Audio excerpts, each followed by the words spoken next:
नमस्कार। आप सभी का कल्पना वाजपेयी यूट्यूब चैनल में स्वागत है। आज दोस्तों मैं आपको 16 सोमवार व्रत की कथा सुनाती हूँ। 16 सोमवार व्रत कथा। मृत लोक में भ्रमण करने की इच्छा करके एक बार शंकर भगवान माता पार्वती जी के साथ मृत लोक में आए। भ्रमण करते करते वे अमरावती नगर में पहुंचे। वहां का राजा शंकर भगवान का परम भक्त था। उसने शंकर भगवान का एक विशाल मंदिर बनवाया था। शंकर भगवान और पार्वती जी उस मंदिर में गए। मंदिर के प्रांगण में पार्वती जी ने शंकर भगवान से चौसर खेलने की इच्छा प्रकट की। चौसर खेलने से पहले पार्वती जी ने मंदिर के पुजारी से पूछा, हे पुजारी जी, इस खेल में हम दोनों में से किसकी विजय होगी? पुजारी ने कुछ सोचकर कहा, इस खेल में तो शंकर भगवान ही विजय होंगे। तब दोनों ने चौसर खेलना प्रारंभ किया, लेकिन खेल में शंकर भगवान हार गए और पार्वती जी जीत गईं। अतः पार्वती जी ने क्रोधित होकर पुजारी को शाप दिया, झूठ बोलने के कारण तुम्हें कुष्ठ रोग की प्राप्ति होगी। शंकर भगवान ने पार्वती जी को बहुत समझाया, लेकिन पार्वती जी नहीं मानी। कुछ समय बाद पार्वती जी के शाप सुनकर शाप अनुसार पुजारी का सारा शरीर कोढ़ से भर गया। पुजारी को बहुत कष्ट उठाते हुए बहुत दिन बीत गए। एक दिन स्वर्गलोक की कुछ अप्सराएं उस मंदिर में पूजा करने के लिए आईं। कोढ़ी पुजारी को देखकर उन्हें उस पर बहुत दया आई। एक अप्सरा ने पुजारी से पूछा, हे ब्राह्मण देवता, ये कुष्ठ रोग तुम्हें कैसे हुआ? तब पुजारी ने पार्वती जी द्वारा शाप दिए जाने की बात उन्हें बताई। अप्सरा ने कहा, ब्राह्मण देवता, तुम नियमित रूप से 16 सोमवार का व्रत करना प्रारंभ कर दो। शंकर भगवान की अनुकंपा से शीघ्र ही तुम्हारा कोढ़ नष्ट हो जाएगा, तुम्हारे सभी दुख दूर हो जाएंगे। पुजारी ने अप्सरा से 16 सोमवार व्रत की पूरी विधि पूछी और अगले सोमवार से 16 सोमवार के व्रत प्रारंभ करने की ठान ली। सोमवार को पुजारी स्नान आदि से निवृत्त होकर शंकर भगवान की पूजा अर्चना के लिए मंदिर में गया। आधा सेर गेहूं का आटा लेकर उसने 3 भाग किए, फिर घी, गुड़, धूप, पूंगी फल, बेलपत्र, जनेऊ जोड़ा, चंदन, अक्षत और पुष्पों से शंकर भगवान की पूजा की। प्रदोष काल में शंकर भगवान की पूजा के बाद पुजारी ने 1 भाग शंकर भगवान को अर्पण किया, बाकी 2 भाग उपस्थित लोगों को प्रसाद के रूप में बांट दिए। पुजारी ने स्वयं भी प्रसाद ग्रहण किया। नियमित रूप से 16 सोमवार व्रत करने से शंकर भगवान की अनुकंपा से पुजारी का कोढ़ शीघ्र ही नष्ट हो गया। कुछ दिन बाद शंकर भगवान पार्वती जी के साथ भ्रमण करते हुए पुनः उसी मंदिर में पहुंचे। पार्वती जी ने पुजारी को स्वस्थ देखा तो हैरान होते हुए पूछा, हे ब्राह्मण देवता, मैंने तो शाप देकर तुम्हें कोढ़ी बनाया था, फिर तुम कोढ़ से मुक्त कैसे हो गए? पार्वती जी के वचन सुनकर ब्राह्मण ने सादर प्रणाम करके कहा, हे माता, मैं विधिवत 16 सोमवार के व्रत करता हूँ। शंकर भगवान के अनुकंपा से ही मेरे सारे कष्ट दूर हुए हैं। तब पार्वती जी ने पुजारी से 16 सोमवार के व्रत की विधि पूछी। पुजारी ने व्रत की विधि बताते हुए कहा, 16 सोमवार के व्रत पूरे हो जाने पर 17वें सोमवार को व्रत का उद्यापन करना आवश्यक है। उद्यापन में पाव भर आटे की बाटी बनाकर उसमें घी और गुड़ मिलाकर चूरमा बनाकर प्रसाद के रूप में उपस्थित लोगों को बांटकर थोड़ा सा प्रसाद स्वयं भी अवश्य ग्रहण करे। पुजारी से व्रत की विधि जानकर पार्वती जी ने भी 16 सोमवार के व्रत रखने शुरू कर दिए। पार्वती जी ने व्रत करते हुए मनोकामना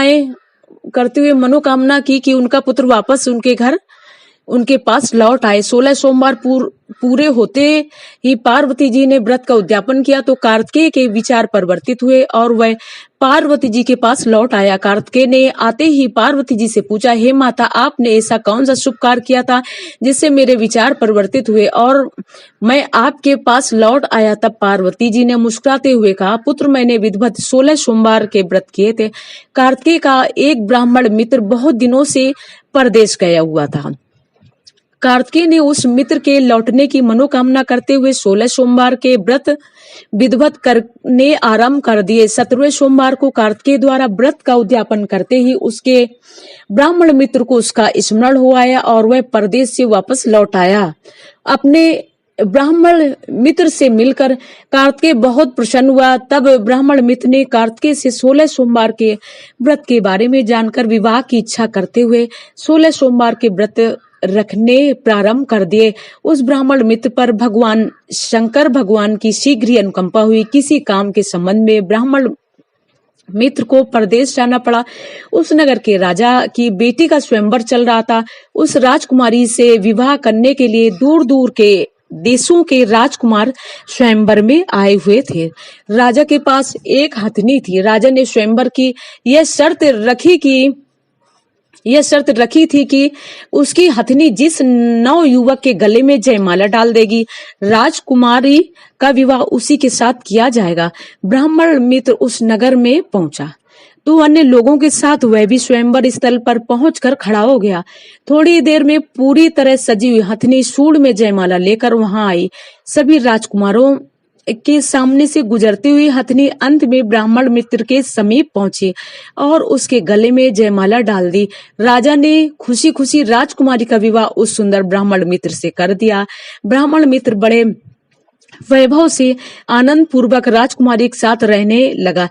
एक दिन राजकुमारी ने ब्राह्मण मित्र से पूछा, हे प्राणनाथ, आपने ऐसा कौन सा पुण्य का कार्य किया था जो उस हथनी ने आपके गले में जयमाला डाली?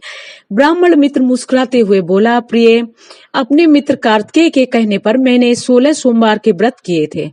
अतः शंकर भगवान की अनुकंपा से हथनी ने मेरे गले में जयमाला डालकर मुझे तुम्हारा पति बनाकर एक धनी साहूकार बना दिया। तब राजकुमारी ने पुत्र की मनोकामना करते हुए व्रत करने प्रारंभ कर दिए। शंकर भगवान की अनुकंपा से उसकी मनोकामना पूरी हुई।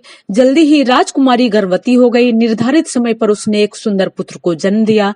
जब वह पुत्र 16 वर्ष का हुआ तो उसने अपनी माँ से पूछा, हे माँ, आपने ऐसा कौन सा पुण्य किया था जो मेरा जन्म इस संपन्न परिवार में हुआ? तब अपनी माता के वचन सुनकर मन ही मन वह बहुत प्रसन्न हुआ। अतः उसने राजा बनने की मनोकामना करते हुए 16 सोमवार के व्रत करने प्रारंभ कर दिए। 17वें सोमवार को व्रत का उद्यापन करने के 2 दिन बाद ही शंकर भगवान की अनुकंपा से समीप के एक राज्य के कुछ सैनिक घूमते हुए उसके पास से गुजरे। सैनिकों के मुखिया ने उसे देखा, फिर उससे उसके परिवार के संबंध में कुछ बातचीत की। बातचीत करने के बाद मुखिया उसे अपने साथ ले गए। उस राज्य का राजा बहुत बूढ़ा हो चला था। उसे अपनी बेटी के लिए ऐसे युवक की आवश्यकता थी जो राजकुमारी से विवाह करके उसकी राजगद्दी संभाल सके। उसने राजकुमारी से उसका विवाह कर दिया। कुछ महीनों के बाद राजा की मृत्यु हो गई तो उसे राजगद्दी पर बैठा दिया गया।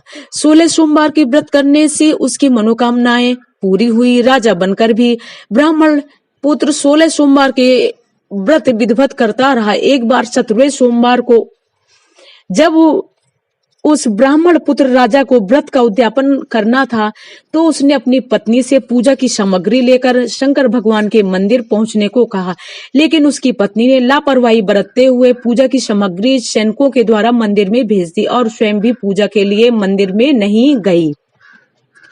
रानी की अवहेलना से शंकर भगवान क्रोधित हुए।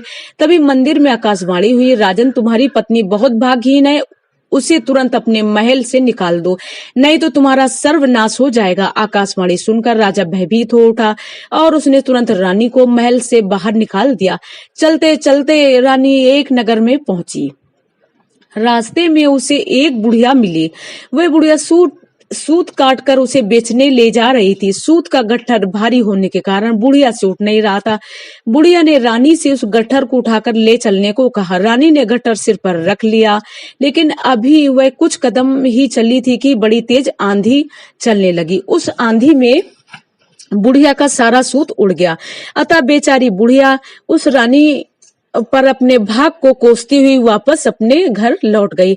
रानी चलते चलते एक तेली की दुकान पर पहुंची तो शंकर भगवान के प्रकोप से तेली के सारे तेल के मटके फूट गए। तेली ने उसे मनहूस समझकर बुरा भला कहते हुए उसे दुकान से भगा दिया।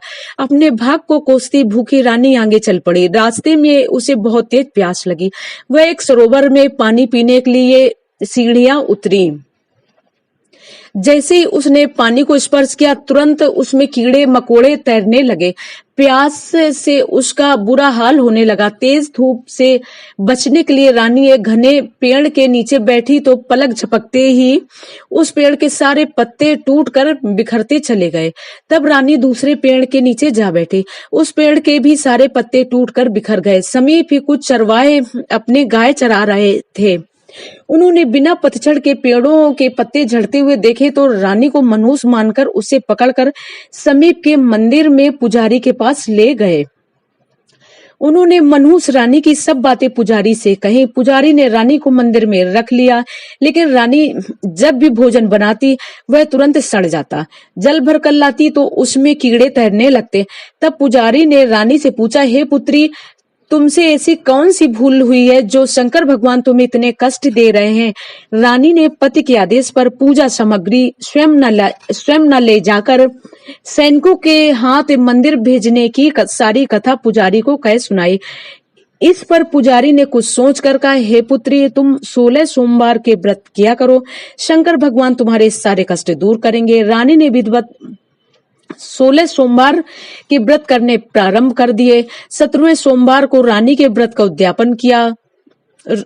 17वें सोमवार को रानी ने व्रत का उद्यापन किया। व्रत करने से शंकर भगवान प्रसन्न हुए और उनकी अनुकंपा से ब्राह्मण पुत्र राजा के मस्तिष्क में रानी को वापस लौटा लाने के विचार उत्पन्न होने लगे।